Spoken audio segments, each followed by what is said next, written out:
I was still standing in a tux, holding a cheap plastic champagne flute, when my phone buzzed in my pocket. One glance down, and my stomach dropped. "You're done here. Consider that my wedding gift, no name, no signature, just the text. But I knew exactly who it was from. Lily Devane. The ceremony had ended maybe 30 minutes earlier. We hadn't even made it off the damn country club lawn. Angela's uncle was pouring Cabernet into solo cups. Her dad was yelling for group pictures near the fountain. It was supposed to be the happiest day of my life. Instead, I was getting fired. I held up my phone and showed the message to Angela. She barely blinked, gave me this tight-lipped, almost bored smile. "Check your phone again later," she said. "Today's not the day for this." "Before we start, how's your day going and where are you joining from?" That hit weird. I was expecting shock, or at least what the hell? Lily wasn't technically my boss. Her father, Marcus Braddock, ran Braddock Systems. But he'd been on medical leave for the last 4 months, and Lily had taken over everything: meetings, approvals, client calls. She ran that place like it already had her name on the building. I'd been lead systems analyst for over 2 years, built the back end from scratch, streamlined internal tools, reduced workflow error rates by half, and rolled out the compliance suite that helped land the company's biggest municipal contract. But none of that mattered to Lily. She wanted my job the day I walked through the door. Everyone knew it. She got passed over. Marcus didn't think she was ready. So I became the roadblock between her and the title she thought she deserved. Over the past few months, things got petty. She nitpicked reports, delayed my deployments, pulled me out of meetings last minute, even tried to publicly blame me for a patch failure that wasn't mine. But this, firing me by text, on my wedding day, that was cold. Angela leaned in and whispered, "Just ignore it. We'll deal with it later." Later? I wasn't sure there was a later. If she revoked my access or shut me out of the system before I could lock anything down, she could torch everything I built and pin it on me. The photographer was waving us over for pictures. Angela pulled my arm. I smiled for the camera, but I was already making a list in my head. What I had access to, what she could reach, and exactly how fast I could make her regret doing this today. I was halfway through pretending to laugh at one of Angela's cousin's jokes when my phone started buzzing in my jacket pocket like it was about to melt through the fabric. At first, I ignored it. Figured it was a leftover group text or someone tagging me in a story. But it didn't stop. I slipped away from the patio, ducked behind the hedge lining the ballroom, and finally pulled my phone out. 67 missed calls, no exaggeration. 67, I scrolled fast. Half were coworkers, a few unknown. 8 from Marcus Braddock. My gut clenched. I tapped the first voicemail and put it to my ear. "Ben, this is Marcus. What the hell's going on? Call me." Lily shouldn't have had that authority that woke me up real quick. The next 4 voicemails came in a row, like a panic playlist. "Hey Ben, we just lost live feed access. Do you still have override credentials? Sales dashboard's bricked. Clients are on hold. What's happening? Lily locked us out of your system suite. Nobody knows what they're doing. Please, just call back. You're the only one who knows this stuff." The 5th message was from a guy named Cody, mid-level sales. I'd maybe said 5 words to him in 2 years. He sounded like he was about to cry. "They can't fix it without you, man. We're screwed. Please come in. We'll figure it out." I just stood there, phone in one hand, free hand curled into a fist. Lily hadn't just fired me. She'd burned the control room down with me still inside it. I opened my messages and saw the rest. Access terminated. Admin tools stripped. Security token expired. System rollback failed. Error logs overflowing. I hadn't just been shut out. They were trying to erase me. I stared at the screen while the buzzes kept coming. Angela's maid of honor, Julia, popped around the hedge. She was holding her shoes and looked flushed. "There you are," she said. "Ben, people from your office are blowing up the reception phone. Something's happening. They're trying to reach you?" I didn't answer, just locked my phone and slipped it back into my pocket. Then I stepped out from behind the hedge and walked calmly back into the crowd. Inside, Angela was dancing with her dad. Her veil was gone, her cheeks pink from champagne and sweat. Everyone around them clapped in rhythm. Someone handed me another cup of wine. I nodded along and raised it, playing the part, but my mind was already sprinting ahead. Lily wanted a clean break. She thought she could toss me out and slam the door shut behind me, but what she'd actually done was rip the lid off a system she didn't understand, and now it was fighting her. I didn't need to call Marcus back, not yet. Let them twist a little. Let them realize what I'd been holding together by sheer will for 2 years. If Lily thought she'd knock me out of the ring, she had another thing coming. By the time we got back to the suite, my head was buzzing louder than the reception DJ's speakers. Angela kicked off her heels, peeled her dress halfway down, then sat cross-legged on the bed like it was just another Tuesday night. I was still in my dress shirt and slacks, pacing the room like I was waiting for a fire alarm to go off. She didn't even look up when she said it. You should know, Lily's been pushing untested patches live without review. I stopped mid-step. What? She bypassed standard sign-off last week, she said. At least 3 modules in production right now don't match the approved architecture. No review logs, no testing records. Angela worked in procurement compliance. She had access to system audit trails and vendor QA reports. If she was saying it, it was fact. There are serious security flaws, Ben, she said, finally turning to face me. Stuff that could trigger a federal review. Or worse, get the company blacklisted. I ran a hand down my face. My mouth was dry. Jesus. And she fired me before any of that got flagged. Angela nodded slowly. Exactly. I sat down on the edge of the bed. The mattress dipped under my weight. My mind raced. All that back-end code I built. The automation suite. The vendor risk matrix. The client access tracker. I'd locked those behind top-level credentials. Mine, only mine. Lily had tried to hijack control, but without my full authorization, she couldn't reach the core tools, which meant everything she did after pushing me out. It was on her. I wasn't liable, not even close. Angela leaned toward me, elbows on her knees, voice low and steady. They fired you. That means any exposure tied to those patches? It's all on them now. You're clean? I looked at her. You knew she was pushing untested code and didn't say anything? I flagged it in the internal queue, she said, but it got buried. Her name's on the approval chain now, not yours. I didn't know whether to be pissed or impressed. Angela didn't wait for me to respond. If Braddock wants you back, you name your terms. Triple salary, full control, public apology. I stared down at the floor for a second, my jaw clenched. Angela was right. I didn't need to play nice. I didn't need to be the hero. They wanted to act like I was disposable. Let them live with the fallout. I stood up and walked over to the desk, pulled out a pad from the hotel drawer and grabbed a pen. What are you doing? She asked.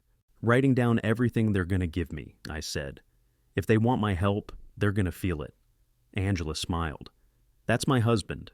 I didn't smile back. I wasn't in the mood. I folded the list, shoved it in my suitcase, and zipped it up without another word.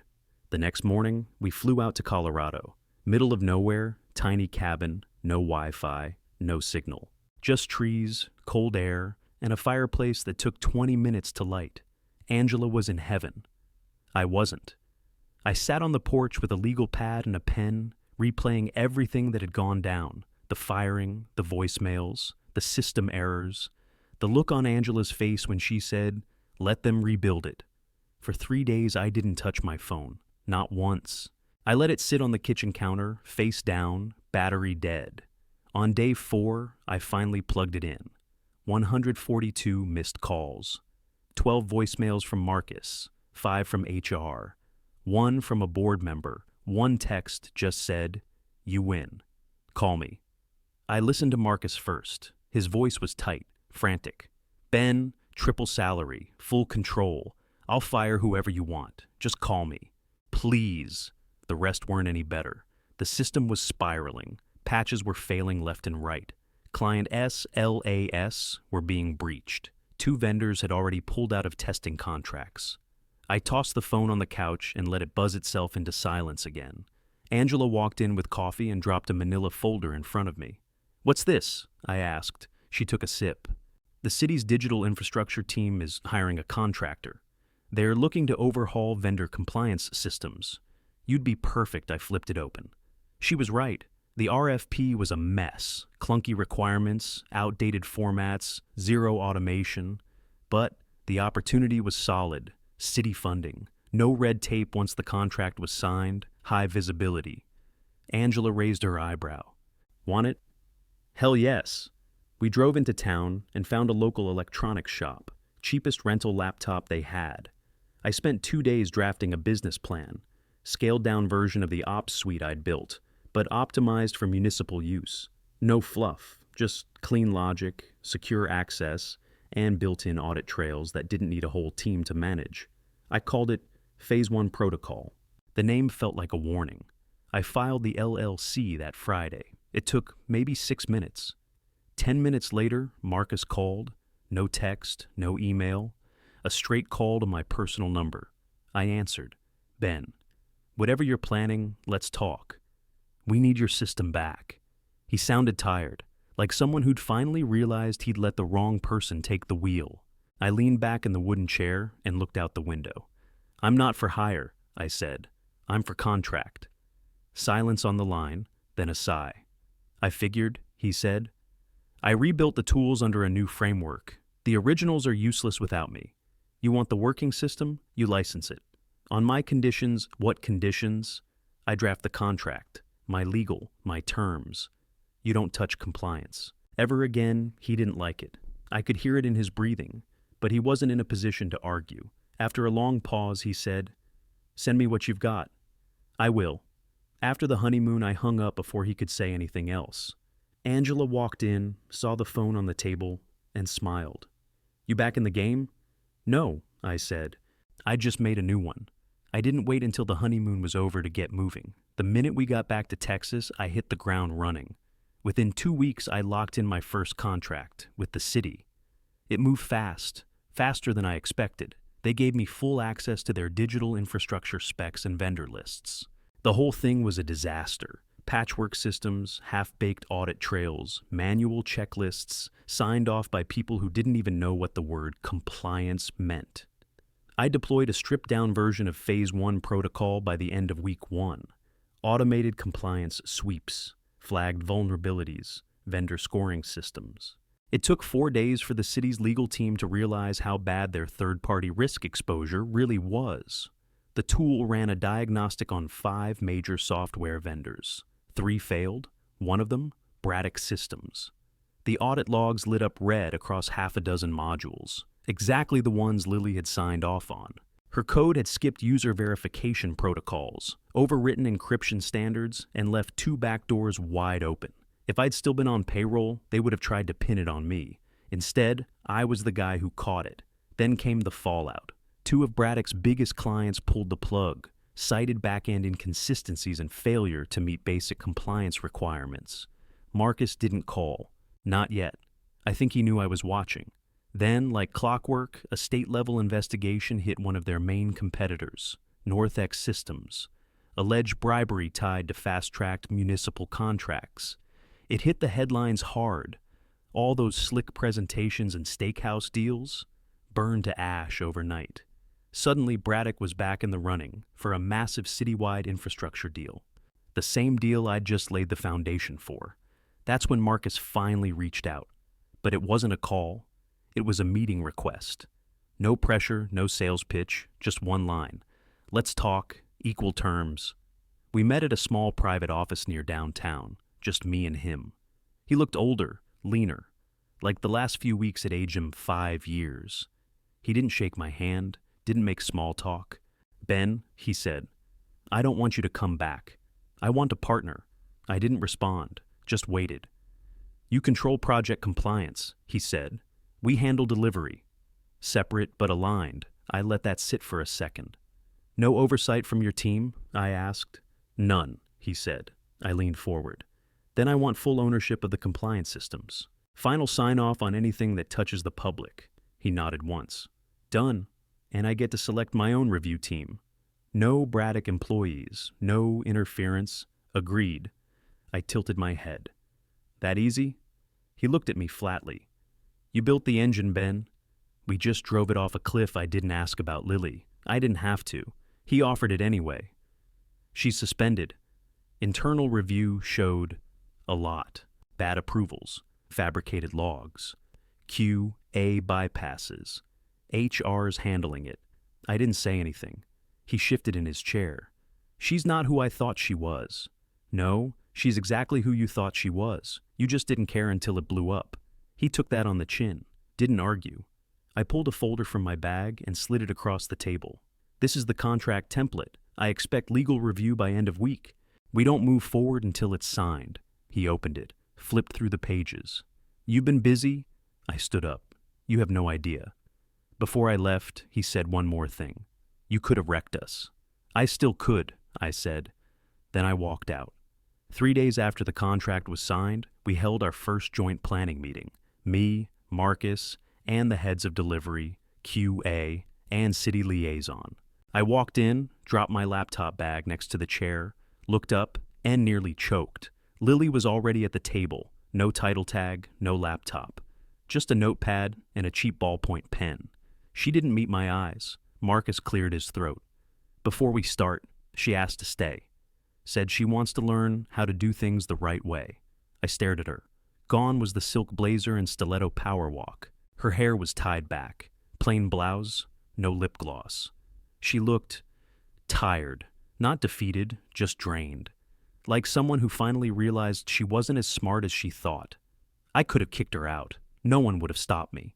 But instead, I looked at her and said, if you stay, you do it my way. She looked up. I mean everything, I said, from basic data hygiene to final certs. You don't touch a thing until you finish my entire training track. She nodded, didn't argue, didn't even blink. Marcus moved on like it was nothing, diving into calendar timelines and milestone targets. But I kept my eye on her. She didn't take her eyes off the notes. The next day, I handed her the first module, Intro to Audit Chain Integrity. 90 slides, 2 quizzes, no shortcuts. She showed up at 8 a.m., sharp, sat through the full walkthrough, asked 0 questions, and left with the homework. Next day, same thing. By the second week, I added hands-on drills and live environment test scenarios. She failed the first 2, didn't complain. By the third module, she started asking real questions. Not the fake kind meant to sound smart. Actual, thoughtful, sharp questions. Why do we timestamp at each trigger instead of just logging the final output?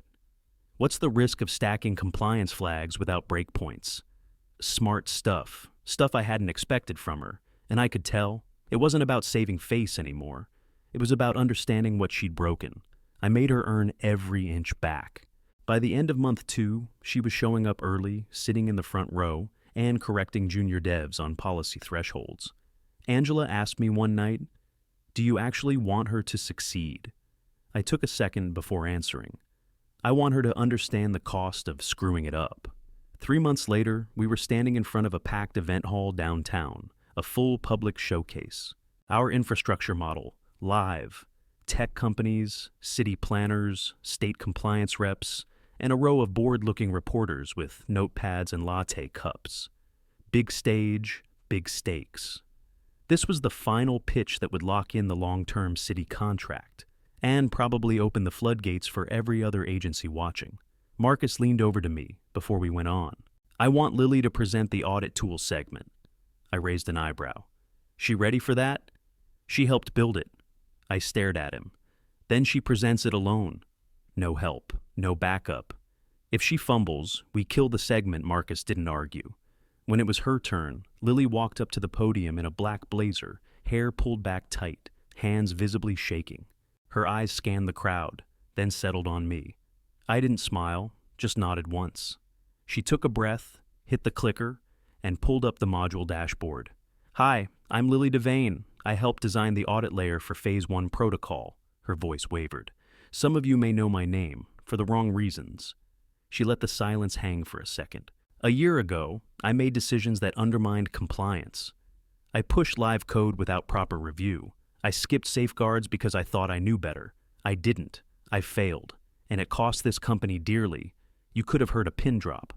But that's why this system exists now, she continued. Every bypass I abused has been locked down. Every shortcut I took is now flagged. Phase 1 doesn't trust anyone, not even the people who built it. She walked them through the tool, trigger logs, rollback protections, multi-layered authorization steps. One city planner leaned forward, whispering to the guy next to him. Lily kept talking. No one can alter these audit chains without full traceability. There's no edit history because there's no editing. You either follow the system or you don't ship. Her voice grew steadier with each slide. No stuttering, no filler, just the facts, hard and clear. She didn't pitch it like a salesperson. She presented it like someone who'd been locked out of the controls and finally understood why. When she finished, she stepped back from the mic, lowered her hands, and didn't say a word. The room stayed quiet for a second, then a few people clapped, then more. A state rep in the front row stood up, walked straight over, and shook her hand. "That's the kind of transparency we've been asking for," he said. Lily nodded. "We built it to force accountability." Starting with me. Later during wrap-up, Angela leaned over and whispered, "She surprised you, didn't she?" "Yeah," I said. She really did. 2 months later, Marcus walked into my office with Lily trailing behind him. No assistant, no coffee tray. Just the two of them, standing in the doorway like they were waiting to be let in. I didn't say anything, just waved them toward the chairs across from my desk. Marcus cleared his throat. "We're launching a spin-off, smaller team, focused on infrastructure rollouts. I want you to lead it." I leaned back, folded my arms. "No," he blinked. "Just like that?" "I'm not taking a salary. I'm not punching a clock, but you can license the compliance tools for a heavy monthly fee. And I picked the oversight team. No Braddock names. I don't answer to anyone, but the contract Marcus didn't even pause. Done. I turned to Lily. "You good with that?" She nodded.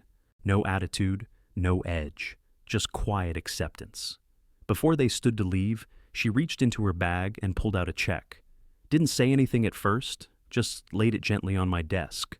I glanced at the amount. It was exact. Down to the last dollar. She finally spoke. "Covers your wedding." Every cent I looked at the check, then back at her. "You already gave me a gift," I said. "The day you fired me." She didn't flinch, just nodded again. Marcus stood, shook my hand, and walked out. Lily paused at the door. Then she stepped back, pulled a small USB drive from her coat pocket, and placed it next to the check. "It's a backup of the original system," she said. "Every line of code, but without your credentials it won't run." I didn't touch it. After they left, I sat for a long minute, staring at both items on my desk.